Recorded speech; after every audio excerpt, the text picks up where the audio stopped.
วัสดีค่ะวันนี้จะมาบันทึกรายการเงินเพิ่มนะคะ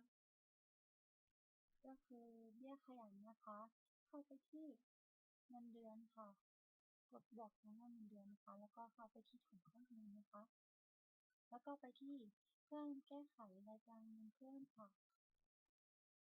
ในที่นี้คือเงินเพิ่มของเราก็คือเบี้ยขยันนะคะ เข้าไปแก้ไข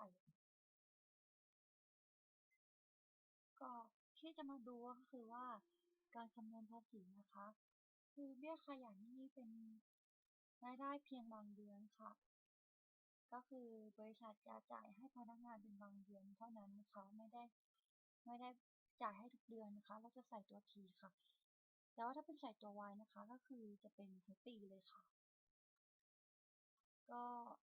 มันไม่ต้องแก้ไขอะไรนะคะก็ F10 บันทึกหรือว่า FK ออกได้เลยค่ะกดเสร็จค่ะก็เสร็จแล้วนะคะเพิ่มรายการเงินเพิ่มนะคะ